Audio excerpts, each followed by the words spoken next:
अगर आपने option buy करने का सोच लिया है, डिसाइड कर ही लिया है, तो 3 बातें आपकी ऑप्शन बाइंग की ज़िंदगी में होकर रहेगी। सबसे पहले तो आपका लॉस होगा ही। दूसरा, आपको जलन होगी क्योंकि कोई ना कोई जो जिनको आप जानते हो वो आपसे ज़्यादा पैसे कमाएगा। और तीसरा, मार्केट में काफ़ी सारी मूवमेंट्स आपसे मिस हो जाएंगी। नहीं, मैं आपको डरा नहीं रहा हूँ। ज़रा सोचिए कि option buying high risk high return वाला खेल है। तो जब आप इतना सारा रिस्क ले रहे हो तो कभी ना कभी तो आपको लॉस होना ही है। देखिए, ट्रेडिंग में ऐसा कोई है नहीं कि जिसको लॉस हुआ नहीं। तो अगर कोई बोल रहा है कि उसको लॉस हुआ नहीं, तो या तो आपसे झूठ बोला जा रहा है या फिर उसने कभी ट्रेडिंग किया ही नहीं। तो लॉस तो होगा, ऑप्शन बाइंग में भी ये होगा। अब आपको सिर्फ ये समझना है कि इस लॉस से बचे कैसे। तो आप प्रैक्टिकली बिना लॉस किए ट्रेडिंग थोड़ा सा मुश्किल है। आपको क्या करना है कि लॉस को बिजनेस लॉस तक सीमित रखना है। मतलब अगर आपने सब कुछ अच्छे से प्लान कर लिया और फिर भी कुछ अनहोनी हो गई और फिर आपको लॉस हो गया, तो ये लॉस कभी कभार चल जाएगा। तो आपको आपके ट्रेड्स प्लान करने पड़ेंगे, फिल्टर करने पड़ेंगे।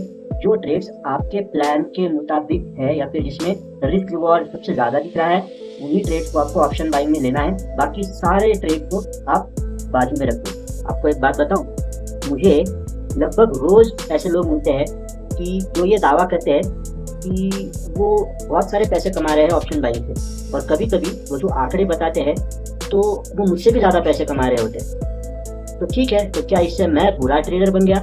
नहीं, क्योंकि मैं भी पैसे ही कमा रहा हूँ, मैं लॉस में तो हूँ नहीं। तो अब क्या समझना है इससे? कोई तो होगा जिसको आप पहचानते हो जो आपसे ज़्यादा पैसे कमा रहा है।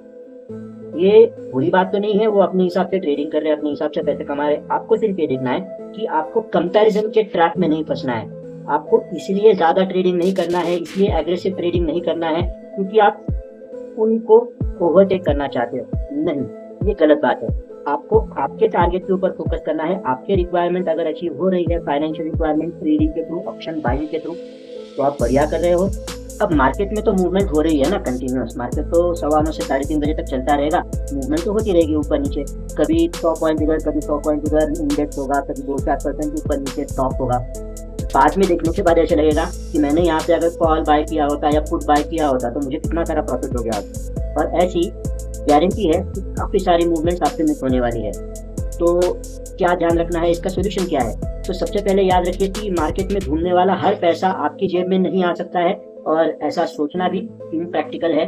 और दूसरा क्या है कि बहुत बार ट्रेडर्स छोटी छोटी मूवमेंट को कैच करने के चक्कर में पड़ जाते हैं। तो इससे बचो, बड़ी मूवमेंट को कैच करो जिसमें प्रॉफिटेबिलिटी ज़्यादा होती है, रिस्क रिवॉर्ड ज़्यादा फेवरेबल होता है और ज़्यादा मज़ा भी आता है।